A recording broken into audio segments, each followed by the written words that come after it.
Hello everybody, welcome to another mini lecture on ecology and the theory of evolution. In this lecture we are going to study a system of two species, X and Y, and we're going to assume that there is mutation. So reproduction taking place in the species X has a probability u1 of resulting in a member of species Y, and in the opposite direction there is a probability u2 of reproduction in the species Y resulting in an organism in the species X. So we have these mutations back and forth, and for now we're going to assume that these two species are equal in fitness. So species X has a fitness A, and this fitness is the same as the fitness of species B, species Y, which is called B.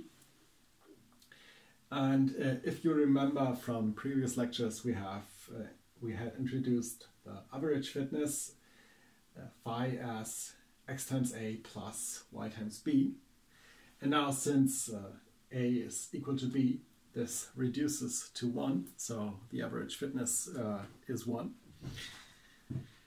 And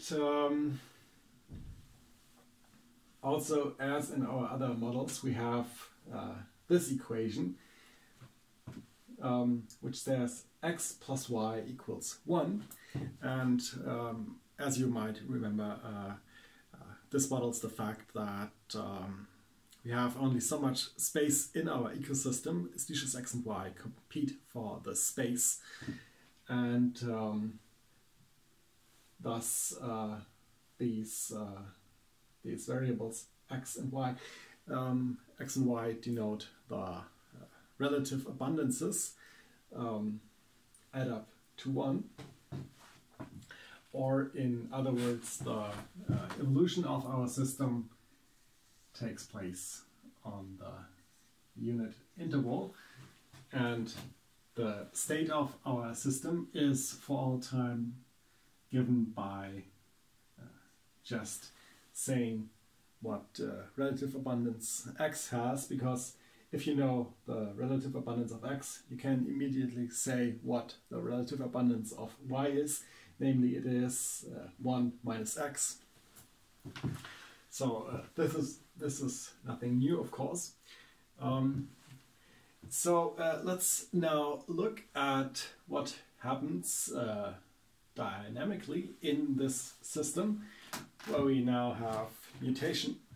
We get a new set of equations, namely the time derivative of x is given by x times 1 minus u1 plus y u2 minus the average fitness times x, and here's something missing, plus so we have an analogous equation for y. So the evolution of the time derivative of y is given by y times 1 minus u2 minus the average fitness of times y plus, of course, x times u1. So this models the fact that the increase or decrease in x does not only depend on x, but there is also a term coming from y, reflecting the fact that organisms in species Y can bear offspring which belongs to species X, and the same in the other equation,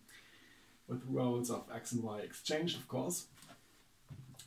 And as we have done in the previous lectures, we can reduce this two-dimensional system to a one-dimensional system using this equation. Since x plus y equals 1,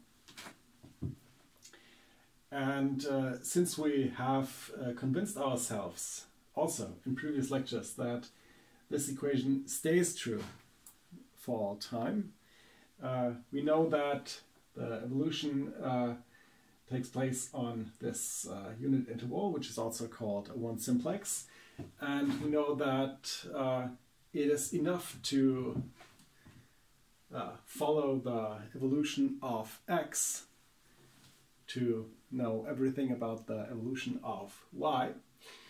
And for our calculations, this means that we can simplify this equation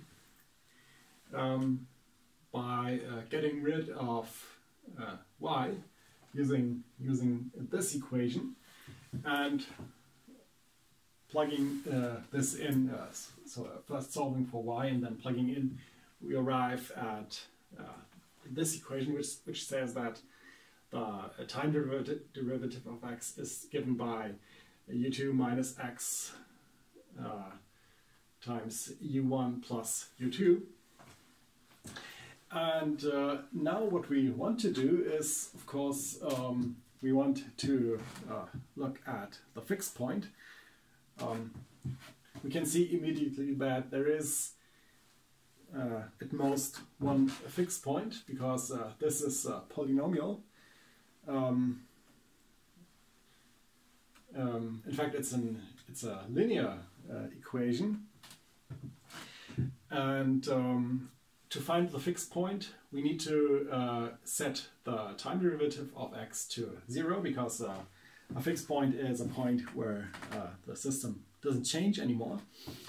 So if we set the time derivative of x to 0, we get 0 is equal to this equation for the time derivative, and we can solve for the fixed point, which is called x star here, and this x star is given by u2 divided by u1 plus u2, and this means that we also can immediately write an equation for the relative abundance of y at the equilibrium, again using this equation.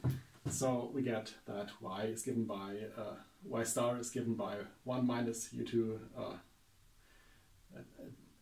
divided by u1 plus u2. So this is the fixed point, and now let's have a look at the stability of this fixed point. For this we consider this picture here. Note that, as I have mentioned a few moments ago, this is a linear equation. So this u2 tells you where it intersects the this axis.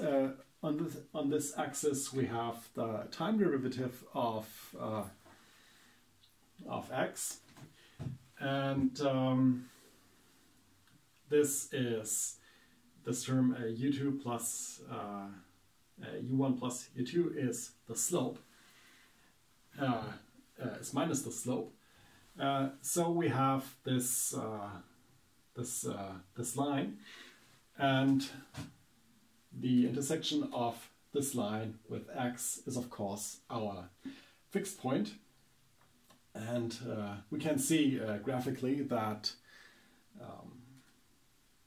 this is a stable point of attraction, because if you start with some x left to this fixed point, you have that the time derivative of x is greater than 0, so x keeps increasing towards x star, and the other way around, if you start with x right of the fixed point x star, then the time derivative of x is smaller than 0.